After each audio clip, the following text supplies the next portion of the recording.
Hi guys, and welcome back to another video. So, for this month, I have a listen background.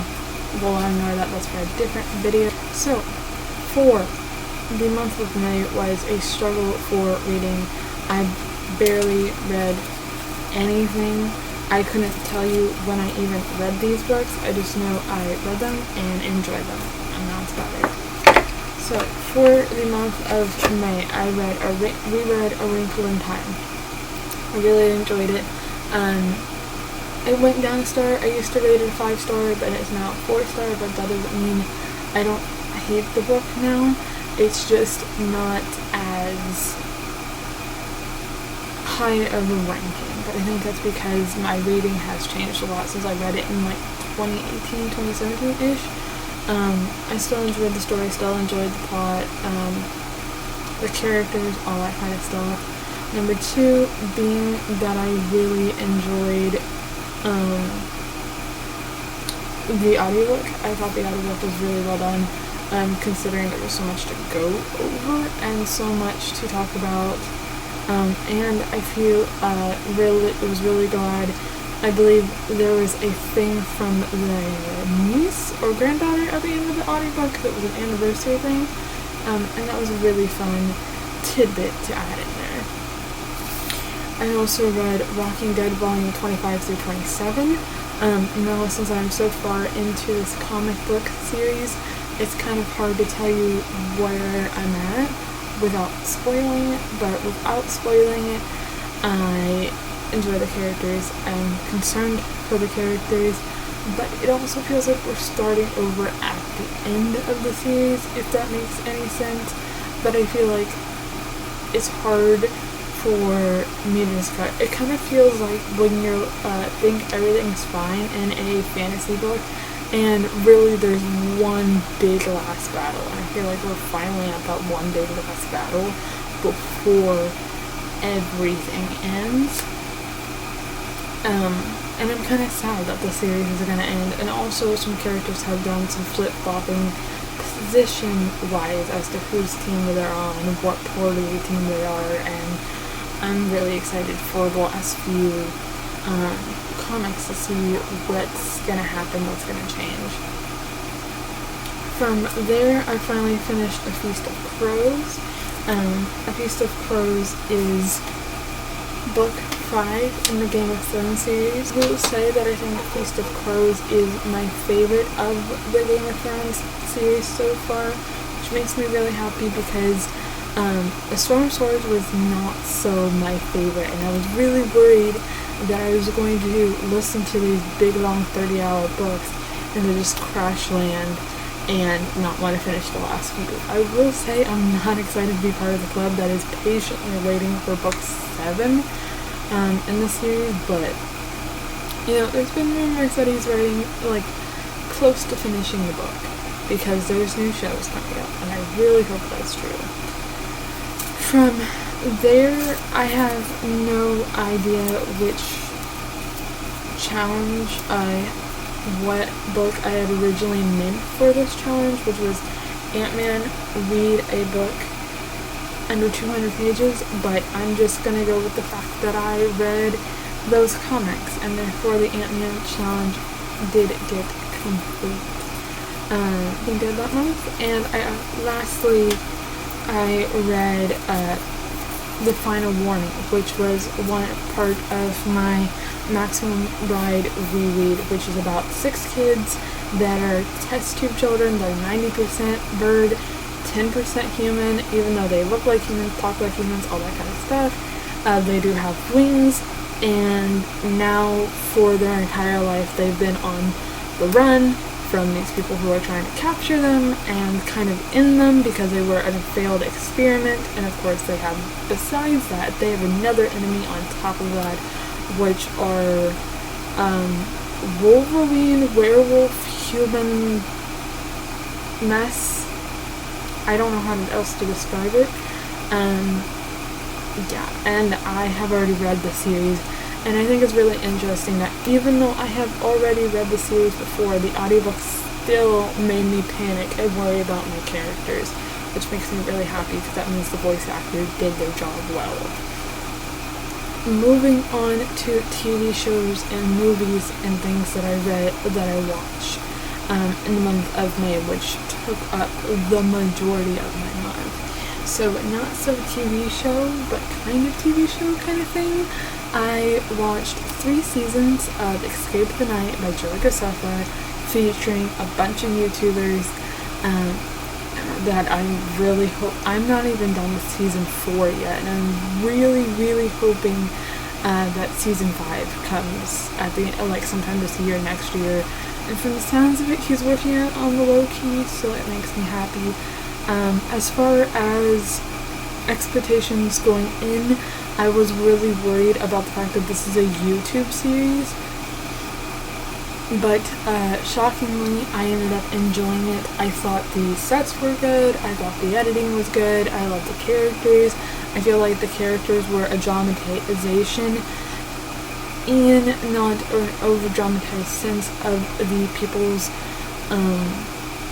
everyday personalities, which made it really fun. And I also loved the plots that were happening and stuff. I kind of wish the first kill in season 2 and season 1 would have had a longer storyline,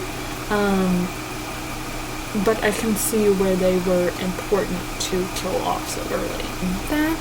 Then I also watched season 1 and season 2 of Hannibal. So Hannibal was really another show that caught me off guard, because I don't like the topic of cannibalism. I didn't think I could stomach it, even though I have a very, very strong stomach.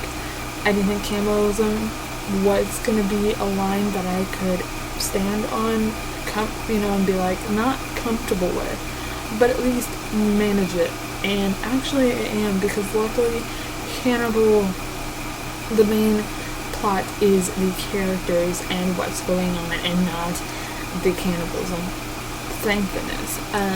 I will say this series has shocked me in the fact that I never binge watched anything, and I pretty much binge watched season 1 and season 2 back to back.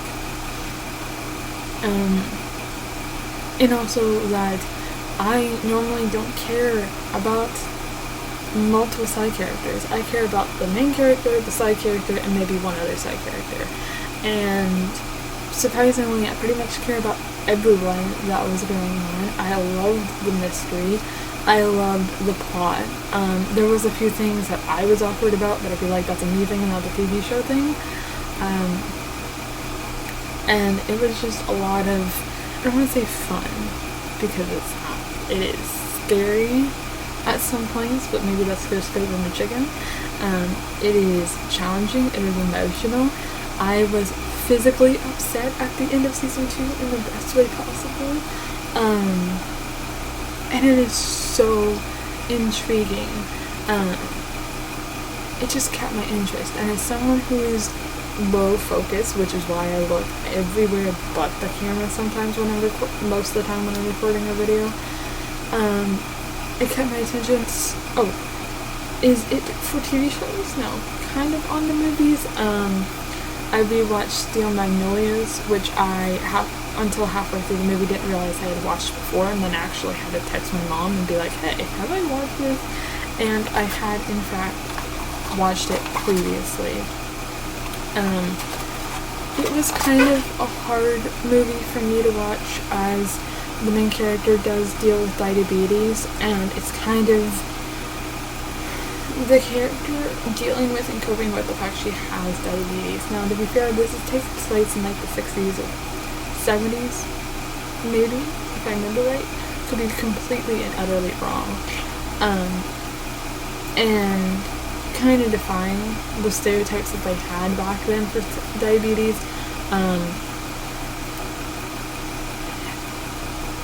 And also, I will not go into a whole bunch of details because I feel like it's kind of spoilery, but they do talk about the fact of how it's a struggle, at least back then, I don't know about now, to have a child with diabetes.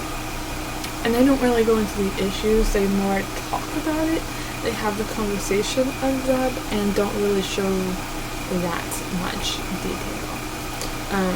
Then from there, I also watched Fast and Furious 5, 4, and 5. I actually did this on the last day of May, and I'm rewatching 6 so I can watch 7, 8, and 9 when it comes out later this month.